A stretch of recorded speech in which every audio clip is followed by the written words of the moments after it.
Hey folks, welcome back to the Toronto Marlies Insider. The Marlies finally return to the Colosseum today after their road trip and they take on the Manitoba Moose.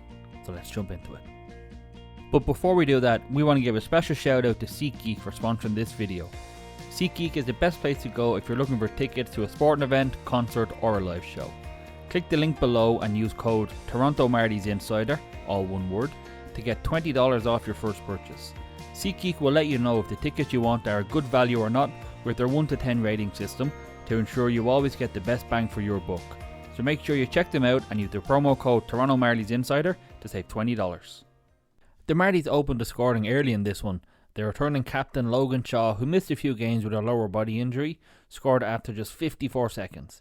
After initially being the one who cleared the puck from the D-zone, Shaw skated up the ice and arrived at the perfect time to receive Kiefer Bellows' cross-ice pass and sent his wrister past Delia in the Moose goal. William Villeneuve also got an assist. The Moose struck back less than 2 minutes later when Parker Ford scored, Declan Chisholm with the assist. The Marlies retook the lead thanks to another great wrister after a lovely cross-ice pass. This time it was Alex Steeves who sent his wrist shot past Delia, and this was after a beautiful pass from Topi Niemela. Max Dejra was also credited with the assist.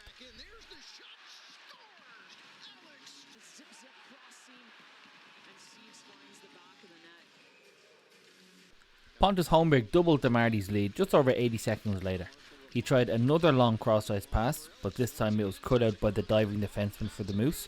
However, Holmberg was on hand to grab the puck and sent a great shot past Delia, who conceded 3 goals on 5 shots and was pulled after this one. And then he's able to come pick it up as it turns over. Looks like he's thinking maybe of making that pass back down to Ellis. Opts to just walk in, pull that puck in, and shoot. We're going to see a goaltender change here. Nikita Chibrikov pulled the goal back for the Moose with 7 seconds left in the period. With the goalie pulled due to a delayed penalty call, Chibrikov scored to bring the Moose back to within 1. And that's how the first period ended. The score was 3-2 to the Marlies. Shots were 10-9 in favour of Toronto. The Marlies scored quickly in the second, and again it was captain Logan Shaw who got the goal. We've been talking about work rate and desire in the D-zone, and check out Kiefer Bellows here. Firstly he blocks a shot, and then he charges down the second player and just kind of outmuscles him. That frees up Shaw to enter the zone. He uses the decoy of Max Ellis beautifully here to slot home his second of the night.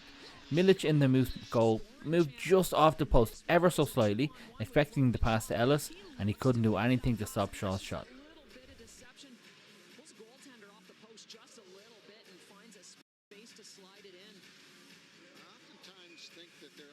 Steeves then added his second of the night after some nice work behind the goal line from Dylan Gambrell.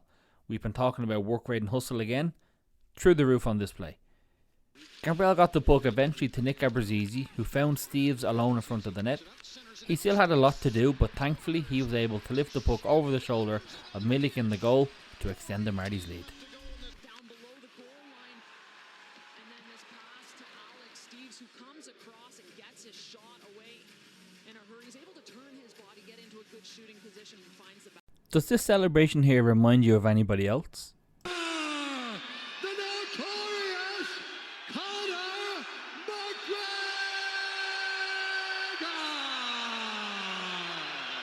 The second period ended with the score 5-2 to the Marlies.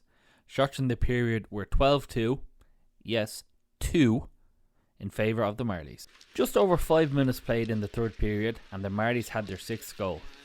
The informed Dmitry Ovchinnikov scored after a beautiful spin pass from Kiefer Bellows.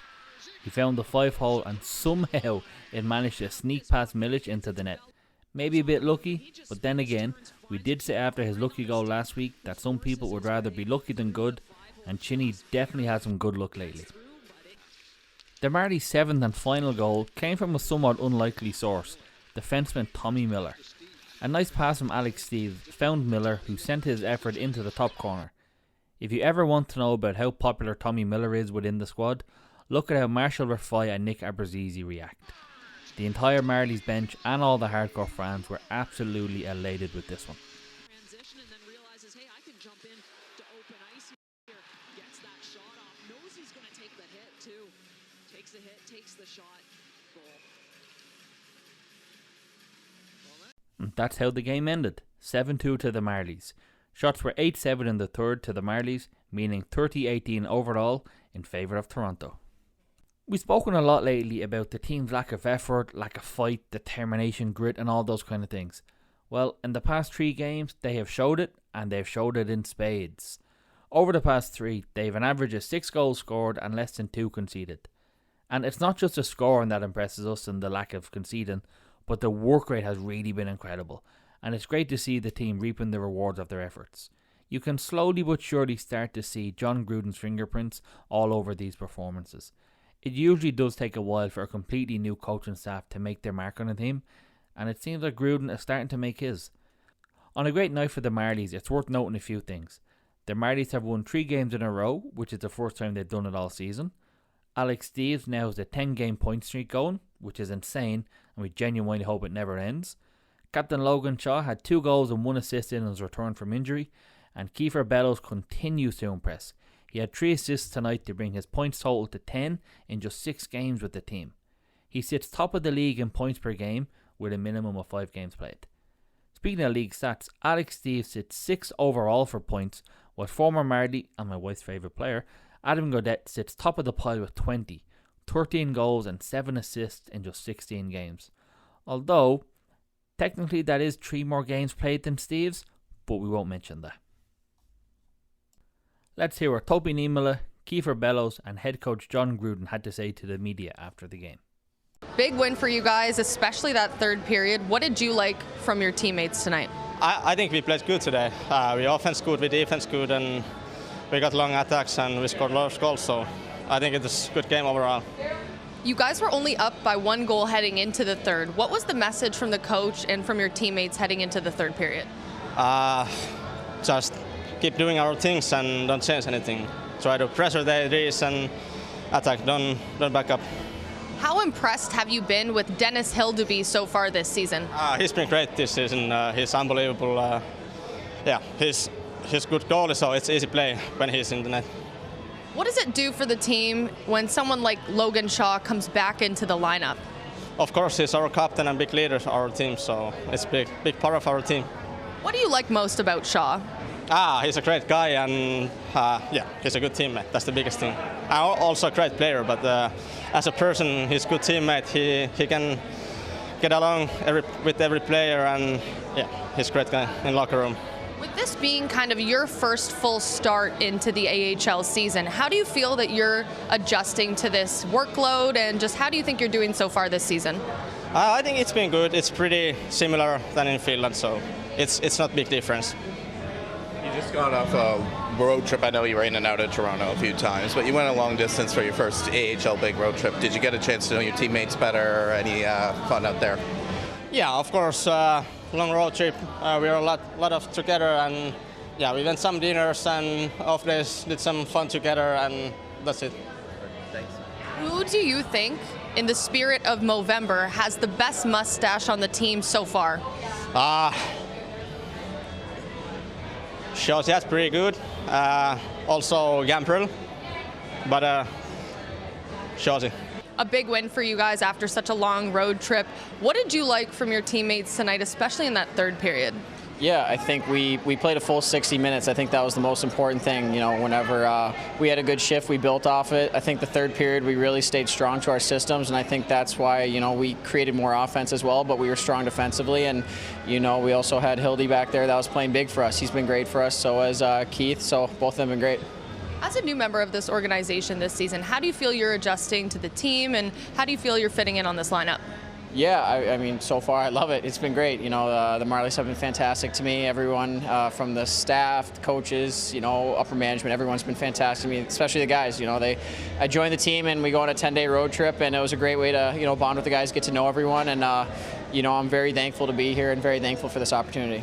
I spoke to Shaw briefly after the game, who said he's been loving having you on this roster and playing with you tonight.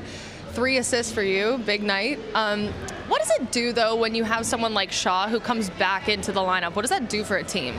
Yeah, I mean, especially Shazi being our captain, that just adds another element to our team. He has such a dynamic to his game where, you know, he plays skilled, but he can also be in the corners. He can grind. He can go to the front of the net. He's reliable defensively. And, you know, when he speaks up in the locker room, guys listen, and everyone listens. But he also shows it with his play. So having him back in the lineup is huge.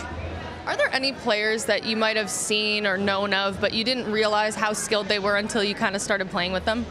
Honestly, I mean, just from playing here a few times back in the day with, you know, Bridgeport and Lehigh Valley, but I think, you know, I just knew there was a lot of skill in this lineup. And I think, you know, coming here, it just really showed that. The patience, the poise that all of our defensemen have, and the reliability with them is great. And the offensive instincts of our forward have been fantastic. I think it's just all around a very deep lineup. You have a lot of experience playing in this league. What's it like now? You've blown out this team tonight. You know you have to go right back against them tomorrow night. What is that like for a team? Yeah, obviously it was a good game for us, but we know they're going to come back harder tomorrow night, and that's the way it's going to be. We have to be ready tomorrow. We have to come prepared. You know, this game's already behind us. We're putting it behind us, and we're going to focus on playing full 60 minutes tomorrow. There's been a really popular answer for this question, but I'm curious to know your answer. Who do you think has the best mustache going on the team right now? That's tough. I want to say Shazi. Runner-up is probably Gambrell. Honestly, they're two really good mustaches. You really clicked with Ovchynnikov today, too. That goal, you weren't even looking at him. How did you know he was there and ready to take that pass? Yeah, you know, I think it's one thing knowing, you know, something my dad taught me back in the day is, you know, all the guys on your team, especially your line mates, you got to know what hand they are without even thinking about it. And, you know, Shaw made a great play, chipped it off the glass to me and over the defenseman. I saw Chinny right before, you know, driving the net, and I just knew if I got it on his tape, he'd make good things happen. Did you realize it went in at first? It seemed like nobody did for a little. No, I had a good angle at it, and it was trickling in, and I didn't want to celebrate too early, and I waited till I saw the little white right behind the puck, and it was good. So I'm happy. He's been playing really well lately, and, you know, I feel like he's really found his confidence, and it's showing. All right, John, a lot of your players I've talked to tonight have said you guys played a full 60 minutes. What's your assessment of how you guys played today and got this win? Yeah, I think they self-assessed pretty well. You know, after giving up that goal late in the first, I thought we did a great job of not giving them much more momentum, and especially when you play a team again tomorrow, to take away, you know, sometimes take away their will and not give them much offensively, which they didn't create much. It was good for our group to feel good about it, and now we have to do it again tomorrow. When you're up just one goal heading into the third, what's kind of your message and the coaching staff's message to the guys to get them hyped for that third period? Well, I think at the end of the day, regardless of what the score is, as long as our style of play is where we want it to be, I think the score takes care of itself. I mean, sometimes you lose games because the goalie's really hot, you're creating, and you can't get it in their net. But tonight, we were able to get those chances that we wanted, and then we just defended and made it hard, made them go 200 feet. And by us doing our job defensively, we were able to transition the puck quick. And I really liked our 60 minutes. What does it do for a team when someone like Shaw, the captain, he's, you know, shows his skills on the ice as well, comes back into the lineup? Well, it's a big boost. I mean, we can survive for a little bit without him, but anytime we get him to get back in, I mean, it's huge. I mean, he's a big part of this team. He's a great leader on and off the ice, and it's definitely helps our team. Some of the guys have said that, you know, that long road trip really helped them bond and get to know each other better. How have you seen that kind of translate to on the ice? Well, you can't fake it. I think at the end of the day, teams say they're close, but at the end of the day, our group is close. They would they go to bat for one another. They look out for one another, and it translates to on ice. It's something that can't be faked. It has to be real and genuine, and we have that. And when we go through some adverse times, which we will, that close and that bond brings you through those times. So it's, again, we got to continue to understand. These guys are great with that, and we greatly appreciate it as a staff as well. You've already done this a couple times this season, but going up against a team two days in a row, back-to-back games, how do you prepare after that first one? Well, there's always ways to get better. Again, I mean, we like the result tonight, but they're going to make adjustments. They're going to get a message, and, you know, they're a proud team and they're a good team, so they're also going to bring their best. So we just have to make sure we do what we do that got us the success for tonight, and then we'll look at the tape and see if there's anything more that we can do to make sure we make it difficult on them for tomorrow night's game.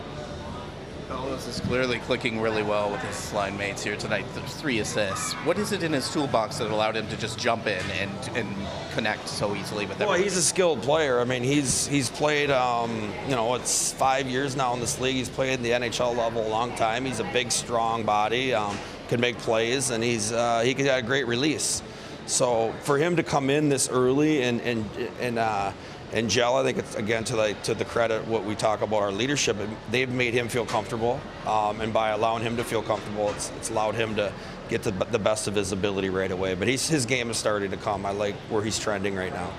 The Marlies' next game is back at the Colosseum tomorrow as we host the Moose again. But before that, another huge thanks to SeatGeek for sponsoring our game recaps this season. Make sure you click the link below and use our promo code to save $20. As always, we hope to see you at the Colosseum tomorrow, but if not, we'll catch you in the next one.